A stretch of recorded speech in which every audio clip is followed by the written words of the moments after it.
So, a very common mistake in practicing self inquiry is to imagine that self inquiry really is a kind of question that you're trying to answer by thinking about it, basically. Right? And this is a misconception that's fed by the sort of master question self inquiry, which is, who am I? Right? And so people go through these gyrations of like figuring out, okay, well, I'm not the body, I'm not the mind, I'm not this, I'm not that, and there are many different kinds of mistakes you can make when you're going through this kind of intellectualized process. For example, you can end up with this concept idea of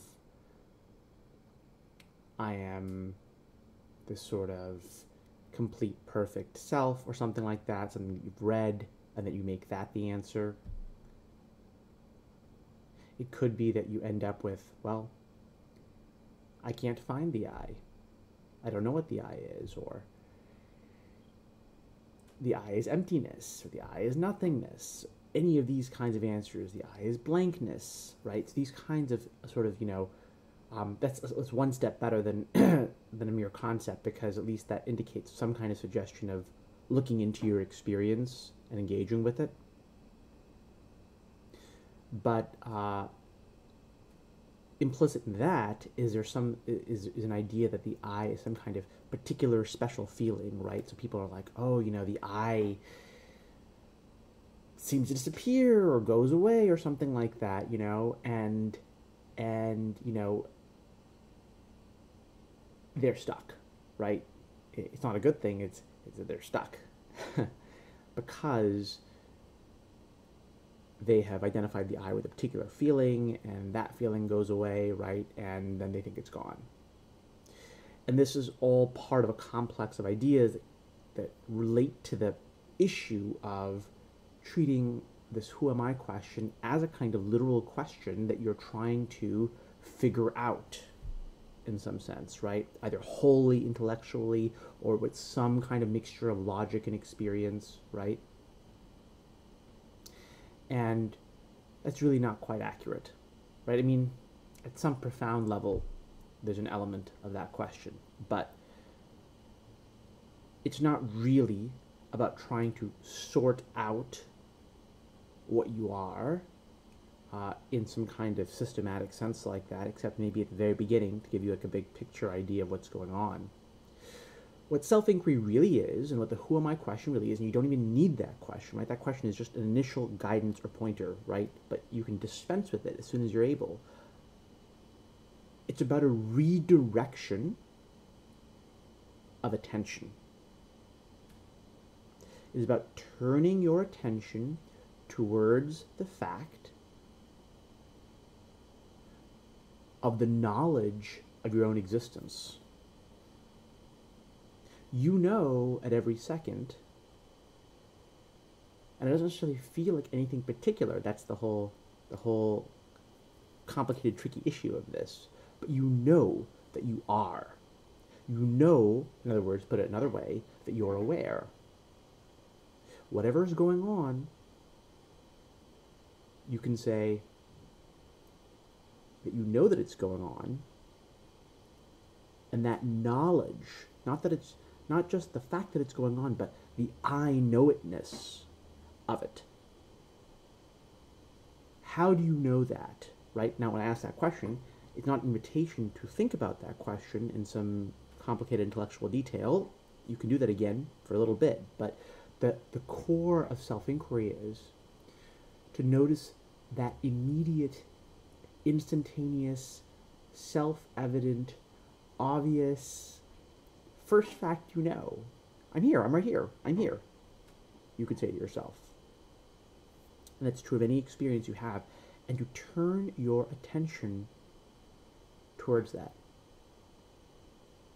Now, this isn't the same thing as focusing on it, because the rule with self-inquiry is that when you think you found it, you ask yourself, am I aware of this thing that I think I found? And if I am aware of it, then it can't be the I, because the I is differentiated from, at least in our current paradigm, what it's aware of. So it's like I'm telling you, look at the horizon. Turn towards the horizon. And if you think you're looking at it, actually, very often you're not, because you're actually looking at some intervening object. The horizon, like any example, is not a perfect example because in a way you can actually look at the horizon. But here you are looking for something that when you try to look for it, it's going to, in fact, be quite difficult to turn your attention towards it. Because what exactly are you turning your attention towards? But those very doubts, when they come up, notice that those two are doubts that you know. They're in your experience. Where am I supposed to turn my attention? I experienced that thought. I know that I experienced that thought. Turn your attention towards whatever it is, that knowledge is, that I experienced that thought. I can't find the I. You know that you just experienced the inability, so-called, to find the I. That very inability is occurring to the I. You know that phenomenon is occurring. Turn your attention towards that. It's a blank. It's a void. It's an emptiness. It's a nothingness. All thoughts. All thoughts that occur to you. You're aware of that situation.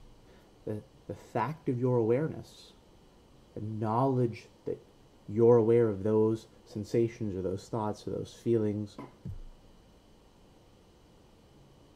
where that arises from,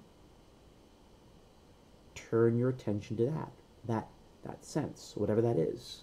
Of course, we don't know what it is, which is why self-inquiry is not a relaxing proposition. It is a constant attentiveness, reattentiveness, wakefulness, re-wakefulness, focusing, refocusing, refocusing, refocusing, refocusing.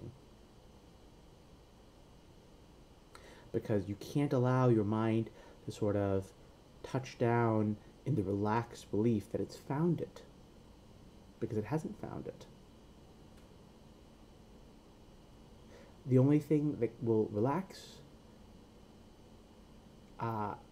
is when relaxation happens involuntarily, right? So effort will be taken from you. That's the situation that is demanded, but it can't be happening by your decision. So don't get caught up in this issue of who am I as a kind of figuring out. Don't get caught up in the idea either that the I is some kind of particular feeling that can go and come even while you're still experiencing. If you're still experiencing, there is always an I that experiences. Experience and experiencer, or experience and I, are two ends of the same pole. They always go together.